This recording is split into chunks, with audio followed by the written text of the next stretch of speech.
Hi everyone, welcome to this video. So today, as I've just finished my A-levels and I'm about to go off to university, I thought that I would do a video where I give some tips to people that are just starting their A-levels, because I know it's quite a big step from GCSE to A-levels, and I know that I liked looking at some tips when I first started to make the most out of them. So I thought I'd give back and do one myself. Also, if you want to know how I did in my A-levels, you can go and watch the video before this, where I did a results reaction.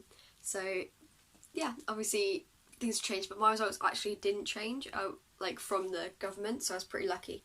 So it's actually stayed the same from that video. But yeah, if you want to go watch it, that was the last video I posted, so watch that, and then make sure you come straight back and watch this. But yeah, I will get started. The first thing that I'd say is get started on writing your notes as soon as you can, and try and get ahead, because what you do, if you can get ahead and teach yourself before you get taught it, because quite often I had some teachers that all they do is they just ask you questions, you'd have to read ahead. So if you read ahead, so you learn it once, and then you get taught it in lessons, that's twice, and you go over it again afterwards, that's 3 times already, you've gone through that content 3 times. Whereas if you have someone else that doesn't put in the work, they'll only go through it once in lessons. So if you've done it 3 times already, and then you do more revision, you're going to be going through it loads of times, so it's going to properly stick in your head. So make sure that you're trying to learn the content before, so that you know it, and then also in the lessons, if there's something you know that you don't understand, you can then ask the question. But if you only listen to it in the lesson, you might not think to ask a question. So yeah, it's really useful to try and do that, so you can get ahead and really implant the information in your brain. Another thing I'd say is at the start of A-levels, you don't have much work to do, I'll be honest. You'll sit in your freeze and think, what am I meant to do this time? Because you don't really get given much homework or anything to start with as you're getting into it. One tip I give is to start looking at uni degrees and what you want to do after you've done your A-levels. I know it seems very early to look into it, but one, to just check that the A-level subjects you're doing are right for what you want to do afterwards. But also you can look into the different choices. There's so many choices. You have to decide between what degree course you want to do, like what you want in the degree. Do you want to have a gap year, or do you want to have placement, or does it matter about the teaching, the way they teach you? Do you have to have loads of practicals? But then also the university, do you want it to be a Russell group? Do you want to have on campus or in city? There's so many choices that you need to look at and try and decide why you have time, because at that start, the first 2-3 weeks, you won't have much work, so you want to fill it with something. So either for those few weeks you do extra work to start and get ahead, or look into some university options, and I promise you that'll be such a good use of your time instead of just chatting to people. It's sort of wasting your time, so you'll regret that once you get into the year.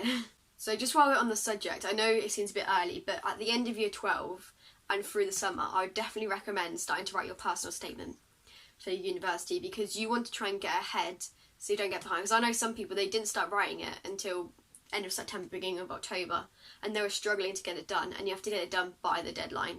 And quite often teachers, they actually look at it and help you to improve it, and they might say it might take them 2 weeks to get it back to you, so that time goes quickly. If you want to send it back to them 2 or 3 times, you might not have time to properly polish it.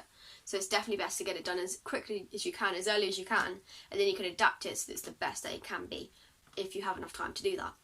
So yeah, getting your personal statement done soon over the summer when you have lots of free time is definitely a good thing to do if you can. With folders, I actually had one folder for each subject that I kept at home, which was a large folder, and then had 3 separate folders, mini folders, for each subject to take into school. So you could do it where you have one for all subjects you take in, or you can have 3 separate mini ones. But basically you just have a day folder that you take into school, and that means that you don't have to take 3 massive folders, and it takes up less space, so it's actually a lot easier. And you just move the lesson that you're going to have that day, you move that into the small folder, and then you take that to school, and then it's lighter, it doesn't take up as much space. It's just a lot easier than having to take so much information. But if you know you're going to have to use notes in the past, you're going to put in extra things in there, so you might need to bring the larger folder. It just depends on what you're doing, but most of the time it's a lot easier to just take these smaller folders instead of bringing the whole massive one. Okay, the next thing, I know it seems quite simple, but make sure you listen in lessons, because they're going to tell you things that they know. The teachers, quite often, they'll have done this for many years, and they'll know what usually comes up in the exams. So listening to what they say and the different things they say, they might say stuff that sometimes they're not in the textbooks, and they just say it and they know that it quite often comes up. So make sure you're listening to the teachers. A lot of A-level, it's not necessarily going to be in the textbook. They just use information from the textbook to come up with answers about different things. So you have to be able to relate it to different things, but your teacher might say something which might be what comes up in the exam. So you really need to be listening to what your teacher says and really trying to take that in if you can. In terms of different websites that I'd suggest to revise, the first one I'd say is really good is Seneca. So this one, it's quite interactive, and if you haven't used it before, I definitely recommend it. There's a paid version and a free version. You only really need the free version unless you really want to use it as your main revision tool. But yeah, it's really good. It's very interactive and actually quite fun. So yeah, I'd recommend getting that if you haven't used it before. And also SnetRevise was another one. This one can be quite expensive, but I'd say if you can afford it, great. It's really good. It's videos about every single part of the A-level, and I found it really useful to try and learn it. And also it has questions as well which relate to the videos, so you answer the questions. If you get certain questions wrong, it then tells you that you don't know that part anymore when you watch that part of the video. So it's really good for finding out what you don't know and then going and learning it. So yeah, I found that really good, but obviously it does cost money, so it might be something for later, maybe in year 13 even, or near your exams you just get it for a month or something.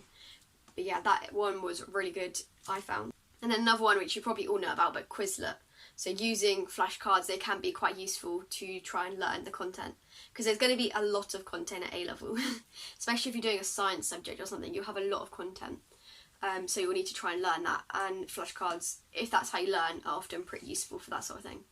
So yeah, start those early as well. When you finish your first lesson, get out that lesson, go to your first free and write those flashcards, because that'll, once you get ahead and start doing it, you'll get into a rhythm of it, and then it'll be so much easier to continue it. Another thing, a lot of A-level, you need to know how to answer the questions. So you need to do tons of exam style questions all the time. Exam style questions should be done like most frees. And one website I'd say is My Physics and Maths Tutor. It has exam questions for nearly most subjects, like of the popular subjects. So all of the sciences, maths, geography, history, like all of these, it has lots of questions, exam style questions and answers that you can do. Which is really useful to be able to answer those questions, because that is how you learn in A-level. A lot of the time you have to answer to the mark schemes, so yeah, I definitely recommend doing those.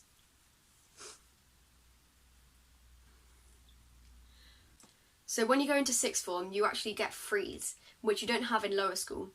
But you want to try and use these to the best of your ability you can, because you can't just sit around and chat all the time, because that's just a waste of your time. And you're actually expected to do about 2 hours of work for every lesson you have.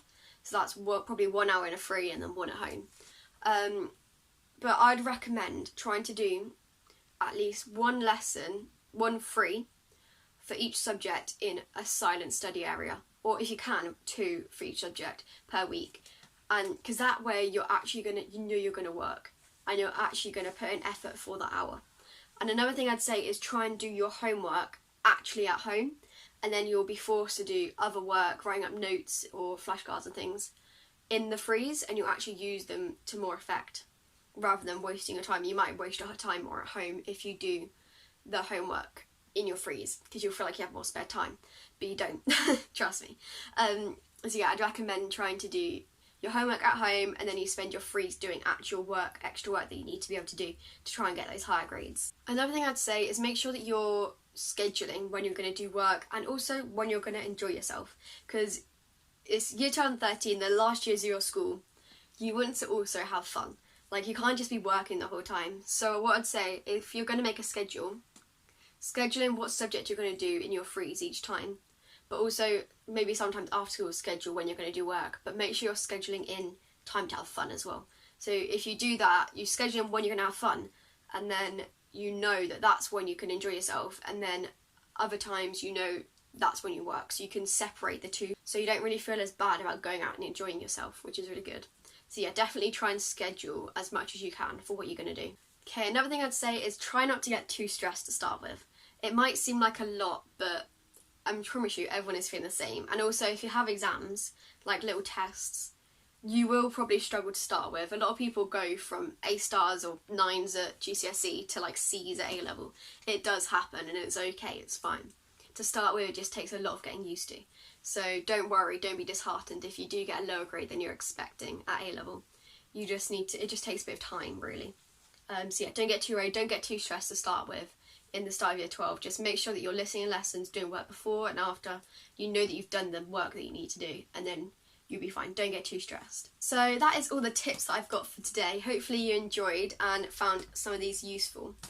I'll be doing a couple more videos coming up soon about me starting university, which I'm very excited about.